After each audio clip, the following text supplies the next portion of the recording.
வந்து ஒரு எங்கிட்ட ஒரு கட்சிக்காரர் வந்துட்டு இருந்தார். அவர் சொல்லுவார், ஐயோ கோயம்புத்தூரியா என்னைக்கு வேணா பூகம்பம் வரலாம் அப்படிம்பாரு. இன்னொருத்தர் மெட்ராஸ் தண்ணியில் அழிஞ்சு போகலான்னு அதை ஒரு குரூப் சொல்லிட்டு இருக்காங்க. இப்போ நடக்கக்கூடிய அமெரிக்கா, இஸ்ரேல், ஈரான் அந்த போரும் வந்து ப்ரீ டிஃபைன்டா? அப்படி இருந்தா அதை தடுக்கிறதுக்கு ஏதாவது நம்ம முயற்சி பண்ணியிருக்கலாமே. ஒரு ஆட்டை வெட்டி சாப்பிட்டா அது பாவமா பாவம் இல்லையாங்கிறது ஒரு பக்கம் இருக்கட்டும், அது எவ்வளவு அடிச்சு துடிச்சு சாகுது ஒண்ணு. ஒரு மாட்டை தோலறுத்து அவங்க வந்து நெத்தியில் அடிச்சு சாகடிக்கிறாங்க. தீதும் என்றும் பிறர் தர வாரா.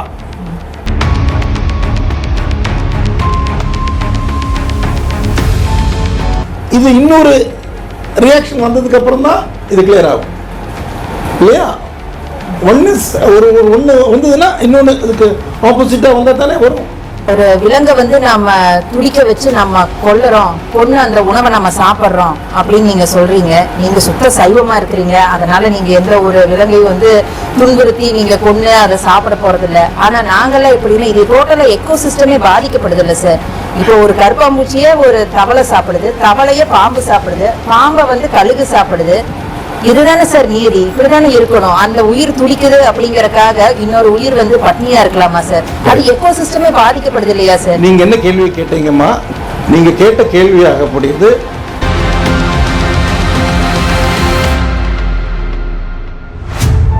நெகட்டிவிட்டி அப்சர்வ் ஆயிருக்கு. அது வந்து having deep repercussions on the war. அவ்வளவுதான் சொல்றேன். நான் அதுக்கு மேல் நான் வந்து ரொம்ப கேர்ஃபுல் அபவுட் மை வேர்ட்ஸ். ரொம்ப தெளிவா இதை எக்ஸ்பிளைன் பண்ணிட்டீங்க சார். ரொம்ப சாதுரியமாகவும் இதை பேசி இதுக்கு ஒரு சொல்யூஷன் சொல்லிட்டீங்க. என்னதான் இருந்தாலும் ஒரு மனிதனை இன்னொரு மனிதன் வந்து கொல்றது அநீதி. அது வந்து நீங்க கரெக்டா சொல்லியிருக்கீங்க. ரொம்ப தேங்க்யூ சார்.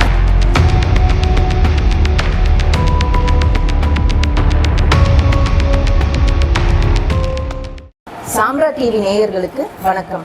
நாம இன்னைக்கு ஆன்மீகத்துல ஜோதிடத்தை பத்தி பார்க்க போறோம். ஜோதிடம் உண்மையா பொய்யா, அதோடைய நம்பகத்தன்மை எவ்வளவுங்கிறத நாம தெரிஞ்சுக்க போறோம்.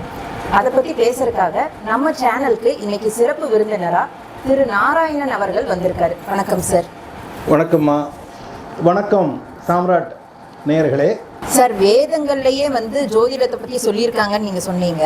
அப்போ இந்த நவீன ஆராய்ச்சிகள் வர்றதுக்கு முன்னாடியே நவகிரகங்களை வச்சு இவங்க இந்த மாதிரி ஜோதிடத்தை எல்லாம் கண்டுபிடிச்சாங்களா? அது எப்படி கண்டுபிடிச்சாங்க? நவகிரகங்கள் எப்படி அவங்களுக்கு வந்து இந்த மாதிரி எல்லாம் நம்ம முன்னோர்களுக்கு தெரிஞ்சது? நம்ம முன்னோர்கள் வந்துமா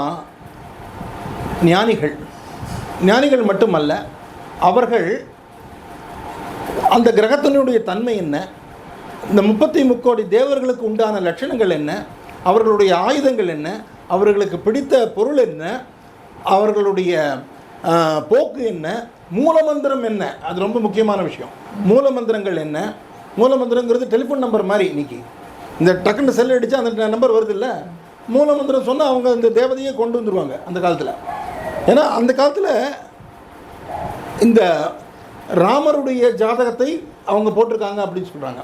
அப்போ அந்த கோள்கள் எல்லாம் எந்தெந்த இடத்துல இருக்குங்கிறது அவங்களுக்கு தெரிஞ்சிருக்கணுமா வேண்டாமா? அது மட்டும் இல்லை, கிரகண காலங்கள் வரும்பொழுது என்னென்ன நேரத்தில் கிரகணம் வருகிறது, எந்த நேரத்தில் விடுபடுகிறதுங்கிற தெளிவாக செஞ்சுருக்கணுமா வேண்டாமா? இல்லையா? இதுலேயும் தான் அதே மாதிரி கிறிஸ்டியானிட்டிலையும் தான் 3 wise men from the eastன்னு ஆரம்பத்தில் ஒன்று சொல்லுவாங்க. அதாவது வால் நட்சத்திரம் ஒன்று வந்து, வால் நட்சத்திரத்துக்கும் ஒரு தேவன் பிறப்பான் என்பதற்கும் சம்பந்தம் இருக்குது. அப்போ அந்த வால் நட்சத்திரத்தை இந்தியாவிலிருந்து 3 பேர்கள் அங்கே சென்றதாக சொல்கிறார்கள். 3 wise men from the east. அங்கிருந்து பார்க்கும்போது இங்கே நம்மளோட கிழக்கு தேசத்திலிருந்து 3 பேர் வராங்க அப்படின்னு. ஸோ அந்த நட்சத்திரத்தை தொடர்ந்து அவங்க போனாங்க அப்படின்னு. ஸோ இவங்களுக்குலாம் அந்த காலத்திலிருந்து இந்த வானியல் சாஸ்திரம், வானசாஸ்திரத்தை பற்றி மிகவும் அதிகமான அறிவு இருக்கிறது. இப்போது இந்த டெலஸ்கோப்பு, இந்த இதெல்லாம் இப்போ மாடர்ன் எக்யூப்மெண்ட்ஸ் எல்லாம் வந்திருக்கு இல்லையா, இதை வச்சு இவங்க கண்டுபிடிக்கும் போது அதிலே வந்து இப்போ இந்த சிஸ்டம் பாருங்கள், வாக்கிய பஞ்சாங்கம், திருக்கணித பஞ்சாங்கம்ங்கிறாங்க இல்லையா, இதனுடைய டிஃப்ரென்ஸ் வந்து இந்த காரணத்தினால தான். வாக்கியத்தில் சொல்லியிருக்கிறது வாக்கிய பஞ்சாங்கம், இன்ஸ்ட்ருமெண்ட்ஸில் வச்சு இது பண்ணும்போது திருக்கணித முறையில் இப்போ இந்த இதில் இருக்குது. ஸோ எங்கே வேரியேஷன் ஆகுது அப்படிங்கிறது இது வந்து ஒரு டீப் சப்ஜெக்ட் அதை பொறுத்த வரைக்கும். சரியா? அதனால் நீ கேட்ட கேள்விக்கு பதில் என்னென்னா, இந்த மாதிரி அந்த காலத்தில் இருந்தே இருந்திருக்கு. அந்த காலத்தில் இருந்தே உனக்கு வந்து ராமருடைய ஜாதகம், அதுக்கு முன்னால் இருக்கக்கூடிய ஜாதகங்கள், மகாபாரதத்தின் யுத்தம் என்னென்ன காலத்தில் வந்தது, மகாபாரதத்தில் நீங்கள் பார்த்தீங்கன்னா எல்லாமே வந்துடும். எத்தனை டைம் 3 தடவை வந்து இந்த இது வந்திருக்கு, இந்த எக்லிப்ஸ் வரும்போது அந்த மகாபாரதத்தில் அந்த பிரச்சனைகள் வருது அப்படிங்கிறக்கூடிய இது. அதே மாதிரி ரோகிணி நட்சத்திரத்தை சனி கிராஸ் பண்ணும்பொழுது தசரதன் போய் மீட்டு சென்றான்னு ராமாயணத்தில் வரும். அப்போ அந்த ரோகிணி நட்சத்திரத்தின் கிராஸ் பண்ணக்கூடிய சனி கிராஸ் பண்ணக்கூடியதெல்லாம் கால்குலேட் பண்ணி வச்சுருக்காங்களா இல்லையா? ஆமாம் சார். இல்லை, ஸோ இது இன்றைக்கி நேற்றுக்கு வந்த அறிவு அல்ல, வேத காலத்திலிருந்தே இது வந்து இருக்குது. அப்போ இன்றைக்கெல்லாம் நல்ல டெவலப் ஆகிருக்கு. நல்ல இப்போது டெலஸ்கோப்ஸ் எல்லாம் வச்சு, நல்ல இன்ஸ்ட்ருமெண்ட்ஸ் எல்லாம் வச்சு நல்லா டெவலப் பண்ணியிருக்காங்க. அந்த காலத்திலே இருந்ததும் தான். சரியா? ஸோ புதுசாக ஒன்றும் நம்ம பண்ணுறதுக்கு இல்லை, எல்லாம் உலகத்தில் இருக்குது.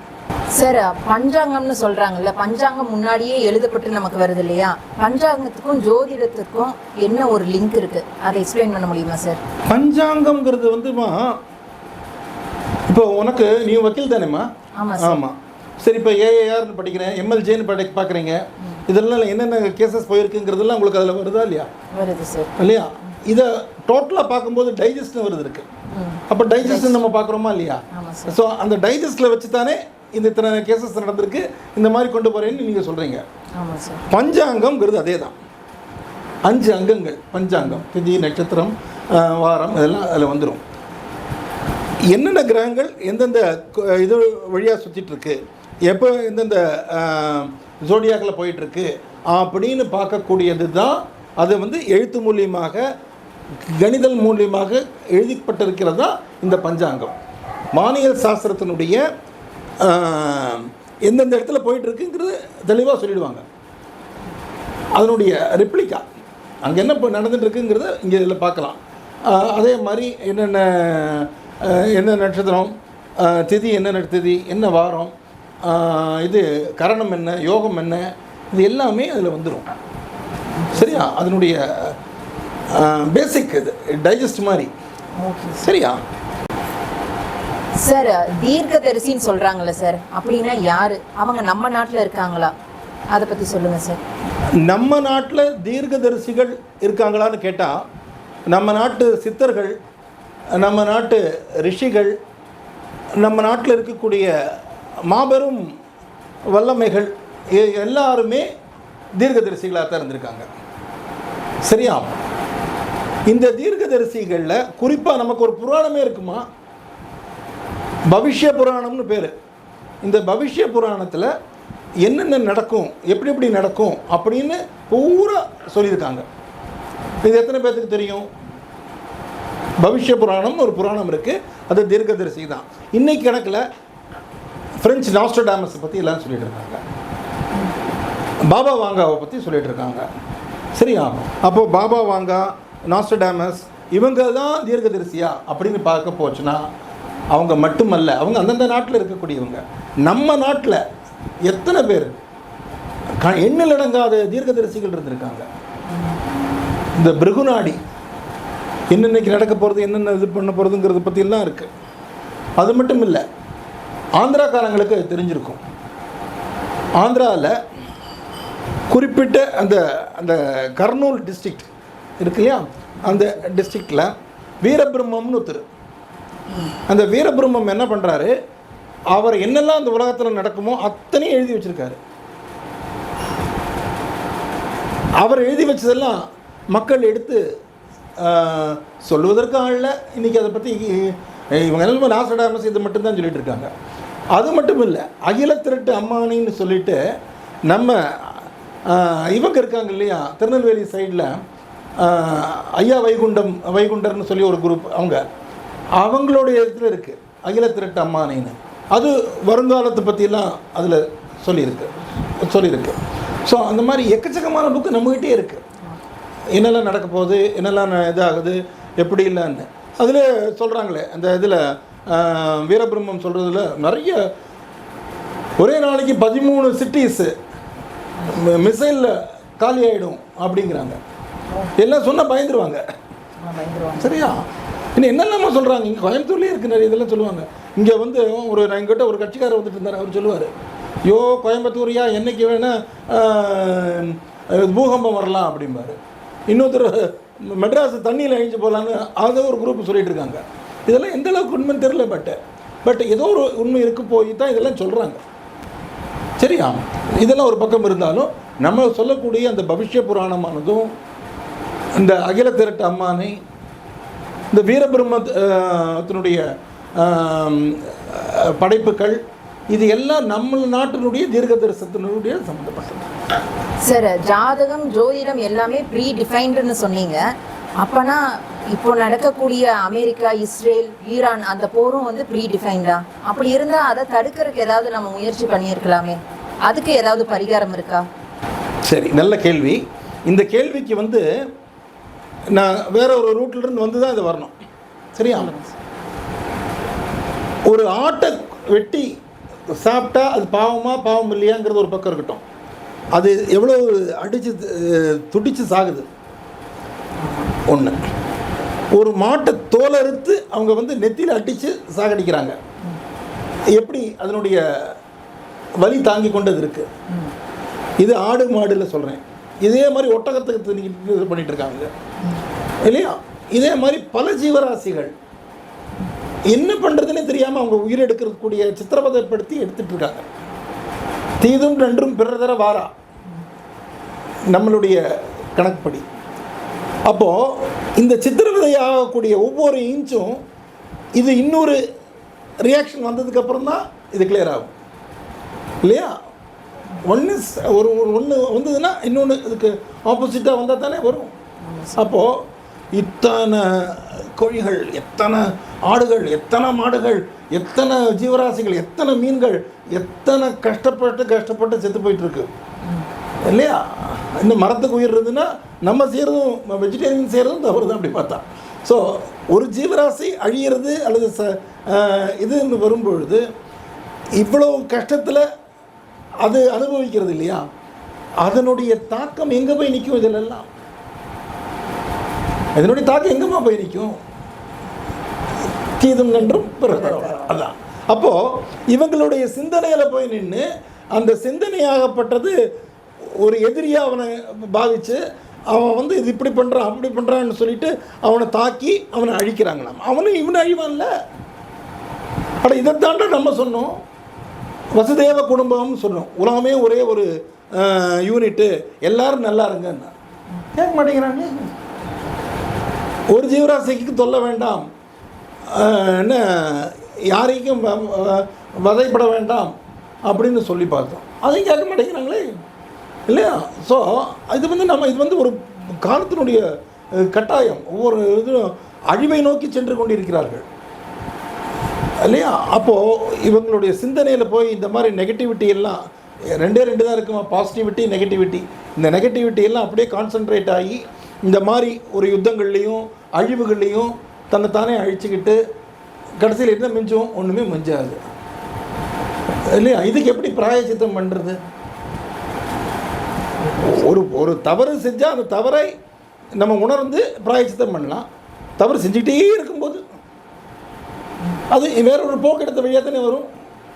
அப்போ அது யுத்தமாகவும் வன்முறையாகவும் வயலன்ஸாக தீவிரவாதமாகவும் பல பாவங்கள் அது எடுக்கும். சரியா?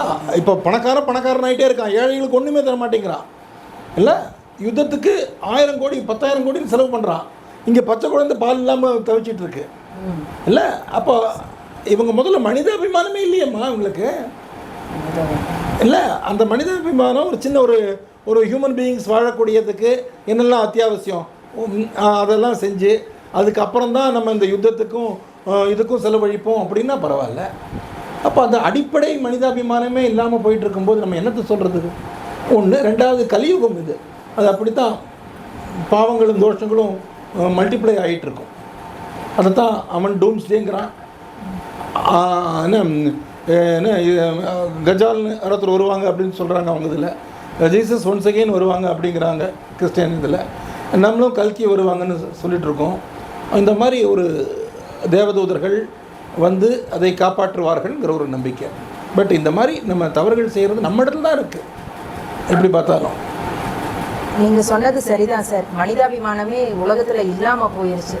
கடவுள்கிட்ட நம்ம பிரார்த்தனை செய்யறத தவிர வேற எதுவும் பண்ண முடியாது சார் இந்த சூழ்நிலை மாறுறதுக்கு. சார், அடுத்து ஒரு விலங்கை வந்து நம்ம துடிக்க வச்சு நம்ம கொன்று அந்த உணவை நம்ம சாப்பிட்றோம் அப்படின்னு நீங்கள் சொல்கிறீங்க. நீங்கள் சுத்த சைவமாக இருக்கிறீங்க, அதனால் நீங்கள் எந்த ஒரு விலங்கையும் வந்து துன்புறுத்தி நீங்கள் கொன்று அதை சாப்பிட போகிறதில்ல. ஆனால் நாங்கள்லாம் எப்படின்னா இது டோட்டலாக எக்கோசிஸ்டமே பாதிக்கப்படுதில்ல சார். இப்போ ஒரு கருப்பாம்பூச்சியை ஒரு தவளை சாப்பிடுது, தவளையை பாம்பு சாப்பிடுது, பாம்பை வந்து கழுகு சாப்பிடுது. இதுதானே சார் நீதி? இப்படிதானே இருக்கணும். அந்த உயிர் துடிக்குது அப்படிங்கறக்காக இன்னொரு உயிர் வந்து பட்னியா இருக்கலாமா சார்? அது எக்கோசிஸ்டமே பாதிக்கப்படுது இல்லையா சார்? நீங்க என்ன கேள்வி கேட்டீங்கம்மா? நீங்க கேட்ட கேள்வியாகக்கூடியது யுத்தத்தை பற்றியும் மனிதர்கள் அழிவதை பற்றியும் கேட்டீங்க இல்லையா? ஆமாம் சார். அப்போது நான் வந்து வெஜிடேரியனுக்கு பிரச்சனையா நான்வெஜ்ஜுக்கு பிரச்சனையான்னு வரவே இல்லை. இல்லை, இந்த மாதிரி நெகட்டிவிட்டி, இது நெகட்டிவிட்டிங்கிறத ஒத்துக்கிறீங்களா? இது ஒரு கான்சன்ட்ரேட்டட் நெகட்டிவிட்டிங்கிற ஒத்துக்கிறீங்களா? இல்லை சார், எக்கோசிஸ்டம் பாதிக்கப்படுது. சரி, அப்படியே இருக்கட்டும், எக்கோசிஸ்டம் பாதிக்கப்படுறதே இருக்கட்டும். இந்த மிசைல்ஸும் இந்த மாதிரி அழிவை நோக்கி போய் கொண்டிருக்கக்கூடிய இந்த ஆயுதங்கள்லாம் இருக்கு இல்லையா, இதனுடைய தாக்கம் வந்து எக்கோசிஸ்டத்தை பாதிக்காதா? பாதிக்குது இல்லை? இல்லை பாதிக்கல சொல்கிறேன். ஸோ இந்த மாதிரி ஒரு கொடூரமான கொடுமைகள் நடக்கும்போது நடந்துட்டுருக்கிற கொடுமைகள்லாம் இருக்கு இல்லையா, அதனுடைய பிரதிபலன் தான் அது. ஒன்றுக்கு ஒன்று தாக்கங்கள் இருக்கும், சம்பந்தம் இருக்கும், புதுசாக ஒன்று வராது அப்படின்னு தான் சொன்னேன். நான் வந்து வெஜிடேரியன் நான் வெஜிடேரியனுக்குள்ளே வரவே இல்லை. பிகாஸ் எல்லாமே கடவுளுடைய படைப்பு, எல்லாம் நம்ம அப்படியே எடுத்துக்கணும், அவ்வளோதான். நான் அவங்கள மாற்றணும் இவங்களை மாற்றணும்னு நான் சொல்லவே இல்லை. புரிஞ்சுதான்? இவ்வளோ தூரம் தாக்கல் இந்த ஒரு இதில் காமிக்கிறாங்க.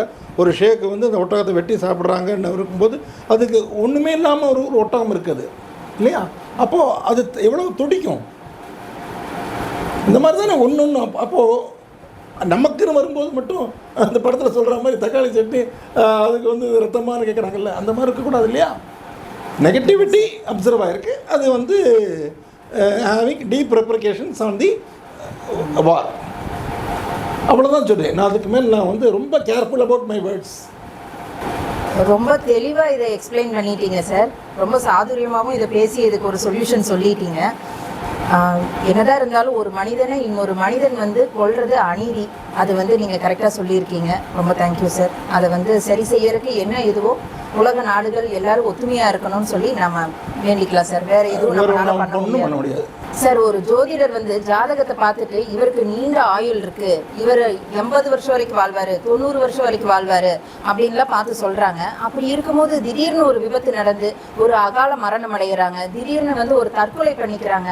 இந்த மாதிரியெல்லாம் இது வந்து ஜாதகத்தில் தெரியாதா சார்? அப்படி இருந்திருந்ததுன்னா அதுக்கும் ஒரு பரிகாரம் பண்ணி அவங்களோட உயிரை நம்ம காப்பாற்றிக்கலாமே. ராகவேந்திரான்னு ஒரு ரஜினிகாந்தனுடைய ஒரு படம் வந்தது, பார்த்துருப்பீங்கன்னு நினைக்கிறேன். அதில் 3 ஜோதிடர்கள் வருவாங்க. அந்த 3 ஜோதிடர்களையும் என்னுடைய ஆயுஸ் என்னன்னு அவர் கேட்டு எழுத சொல்லுவார். அந்த சீனை நான் உங்களுக்கு ஞாபகப்படுத்துகிறேன். அப்போது 3 பேரும் ஒவ்வொரு டைம் எழுதி கொடுப்பாங்க. அப்போ பார்த்தோன்னையும் ராகவேந்திரட்ட போய் கேட்பாங்க இதை தான் அப்படின்னு. அவர் 3மே ரைட்டும்பார். எப்படி 3மே ரைட்டாக இருக்க முடியும் அப்படின்னு கேள்வி. அப்போது அதுக்கு அவர் விடை சொல்லுவார், என்னுடைய மார்டல் பாடியிலிருந்து நான் போகக்கூடிய டைம் இவர் எழுதியிருக்காரு, என்னுடைய காலகட்டத்தில் என்னுடைய புகழ் எவ்வளோ தூரம் இருக்குங்கிறத பற்றி இவர் எழுதியிருக்கக்கூடிய கணிப்பு, இந்த எஸ்டாப்ளிஷ்மெண்ட்டே எவ்வளோ தூரம் இருக்குங்கிறது இன்னொருத்தர் எழுதக்கூடிய கணிப்புன்னு விளக்கம் பண்ணி 3 பேரையும் கரெக்டாக சொல்லுவார். அந்த மாதிரி தான்மா இது. எப்படின்னா ஒரு மனிதன் வந்து இறந்து போகிறார் அப்படின்னு நம்ம சொல்ல போகிறோம். இங்கே இறக்கிறது பிறக்கிறதுங்கிறது நம்ம கணக்கு தானே வழியே, ஆன்மா அழிவதில்லை இல்லையா? ஒரு சட்டையை மாற்றி இன்னொரு சட்டைக்கு போட்டுக்கிற மாதிரி. அப்போது ஒருத்தர் இறந்து ஒரு முதல்ல அந்த ஜோதிடர் கரெக்டாக சொல்லியிருக்காராங்கிறதே ஒரு கேள்வி. ஒருவேளை தவறாக கூட இருந்திருக்கலாம், ஒருவேளை. அப்போ தவறாக இருந்து அவருடைய கணிப்பு தவறாகவும் இருந்திருக்கலாம். இல்லை அவர் கணிப்பு சரியாக இருந்து இவர் ஒருவேளை அகால மரணம் ஏற்பட்டுருந்துன்னு வச்சுருக்கோம். அந்த மீதி இருக்கக்கூடிய காலகட்டத்தில் அவருடைய ஆன்மாக்களானது அந்த மோட்சத்தையோ அல்லது மற்ற அடுத்த கட்டத்துக்கோ செல்லாதல்லவா? ஆமாம் சார். அந்த காலம் வந்து அது வரைக்கும் அந்த மாதிரி போகக்கூடிய ஒரு அந்த பேய் பிசாசு சுற்றக்கூடிய அமைப்புகள் இருக்கலாம். ஒரு இது வந்து ஒரு லெவல் ஆஃப் செகண்ட் லெவலில் இருக்குமாங்கிறது பார்க்கணும். இப்போ ஒருத்தருக்கு ஒரு இது இருக்குது, ஒரு பேய் பிடிக்கப்பட்டது அப்படின்னு சொல்கிறாங்க, பேய் ஓட்டுறாங்க அப்படின்லாம் சொல்லிட்டு இருக்காங்க இல்லையா? அப்போது அந்த எனர்ஜியானது ஒரு இன்னொருத்தரோட பாடிக்குள்ளே போய்க்குது. அப்போது பாடி இல்லாமல் ஒரு எனர்ஜி இருக்குங்கிறது நமக்கு தெரிகிறது இல்லையா? அப்போது அந்த டிஃப்ரென்ஸுக்கு வந்து மேல்லோகத்துக்கும் போகலை, இங்கேயும் இல்லை. அப்படி இருக்கும்போது நடுவில் ஒரு இடத்துல ஒரு கேப் இருக்குங்கிற அளவுக்கு நமக்கு உணர முடியுது. இல்லை நம்ம செத்து போனாதானே சுடுகாடு தெரியும், நம்ம அந்த மாதிரி போகணும் இல்லை. பட் இதெல்லாம் படித்து இந்த மாதிரிலாம் இருக்குதுன்னு நம்ம பார்க்கும்போது நம்ம தவறாக கூட இருக்கலாம். பட்டு என்னுடைய அனுமானம், என்னுடைய இன்சைட்டு இதுன்னு சொல்ல வரேன். ஸோ அந்த காலகட்டத்தில் இவர் வந்து ஆன்மாக்கள் வந்து சுற்றி கொண்டு இருக்கலாம். அடுத்த பாடி கிடைக்கிறது வரைக்கும் வேற ஒரு பாடிக்குள்ளே உள்ளே போகிறது, கூடு விட்டு கூடு போகிறதுலாம் சொல்லுவாங்கள்ல, அதை இந்த இடத்துல அசோசியேட் பண்ணி வச்சுக்கலாம். ஒருத்தர் சாகக்கூடாதுன்னு நம்ம இருந்தோம். நம்மளோட சாஸ்திரத்தில் என்ன சொல்கிறாங்கன்னா, மிருத்யுஞ்ச ஹோமம் பண்ணுறது ரொம்ப விசேஷம், அவங்களோட ஆயுளை கொஞ்சம் தீர்க்கப்படுத்திடலான்னு. மகா மிருத்யுஞ்ச ஹோமம் மந்திரம் வந்து மிருத்யுஞ்ச மந்திரம் ரொம்ப விசேஷமான மந்திரம்.